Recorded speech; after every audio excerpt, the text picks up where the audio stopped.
This week on Sundays with Sully, it is field trip time again, so get your permission slip, get your cup of coffee. We're heading down to New Bedford. We're meeting with the team from Imtra, and we are talking Zipwakes and all the latest and greatest happening there. Go check it out.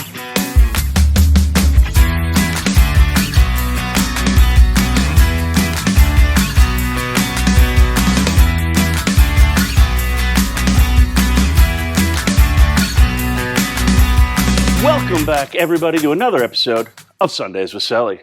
Thank you guys for tuning in. You know the spiel if you watch the channel, but if you're new here, make sure to hit that like and subscribe button down below at Navtronics. Stay up to date and in the know, the latest happenings in the marine industry. What are we talking about today, guys? Well, today it's field trip time. We are down at Imtra. We are talking Zipwake, and we've got one of the pros here. They're going to give us a little bit of insight on what is new with Zipwake. Hi, I'm Jamie Simmons, product manager for Zipwake at Imtra. Today we're going to go over a couple new exciting add-ons that Zipwake's added to their line. We have the new Integrator module and the mini control from Zipwake. So the Integrator module is for full functionality into your MFDs on the dash. We can clean up those dashes, eliminate your existing controls, or we could also add on this new mini control, which is a smaller profile that still gives you that functionality of that standard control, so you have direct feedback in combination with your touchscreen as well.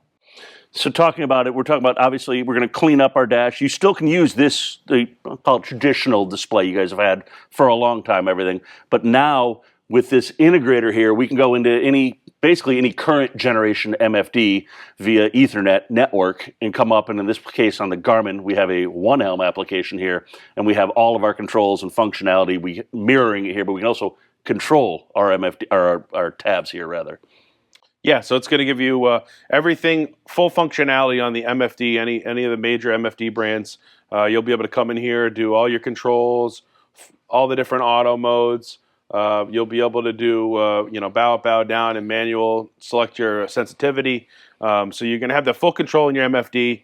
You can add it to any existing Zipwake system, where Series E or Series S. This can be an add-on. It can be used with your standard control. You could also remove that control from your system if you want to clean up your dash. For new builders, this allows you to not use any control on the dash and put this behind the scenes in the helm and have a clean dash, and you could use your glass helm style just on the MFD. Or you can add this mini control in conjunction with your integrator module and have a small little wheel like the original standard control, where you have your bow up, bow down on the vertical wheel and side to side here.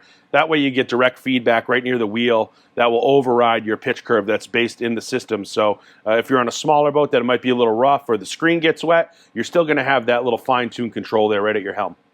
And then the other thing is, when we're using a system like this, we're relying on the boat's GPS, right? We're going to have that built in. This is just a simple NEMA drop for all intents and purposes on an install side of things, right? Yep, so if you go with the system with the integrator kit, this unit now has your brains in it. You're going to have your 3D gyro and accelerometer built in here.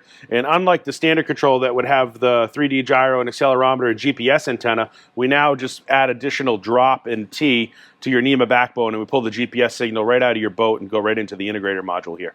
And this module right here, not real particulars where it gets mounted, right? We can go ahead and mount this behind a dash, kind of treat it as a black box, as we do with a lot of the other black boxes, right? Kind of out of the way, and just treat it that way. Yep, it's IP67, so it is splash proof, but we recommend putting that in the helm because you are going to be tying into your NEMA backbone, so keep it in that location that's closest to your NEMA backbone, which is generally behind the helm. And then you're also going to be doing the Ethernet run to your MFD, so you're going to want that close to your helm as well. Awesome. And then while we're here, and we've got these are obviously a little bit bigger than the standard style Zipwake. So can you tell us just real quick overview about these and what sets these apart from the smaller ones? Yeah, so this is the 400 Series E units, 400 millimeters wide.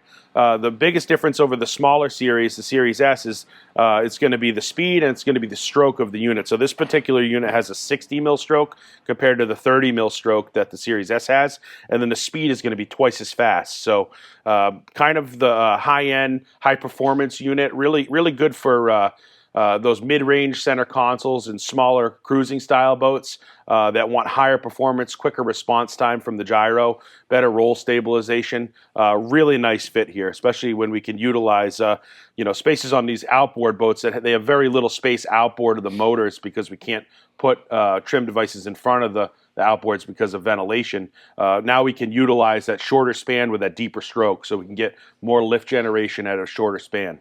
And do we have speed limitations to this? Can we do like 50, 55 miles an hour? The Series E goes up to 60 knots. This particular model. Okay. Yep. So most 30-foot and under center consoles, no problem. It's going to rip right along with that. No problem at all. Awesome. Well, hopefully you guys found that informative. If you have any other questions, hit these guys up. This is Imtra. They can answer all your questions about Zipwake, and we'll see you guys again real soon with something else cool. Thanks for your time. Thanks.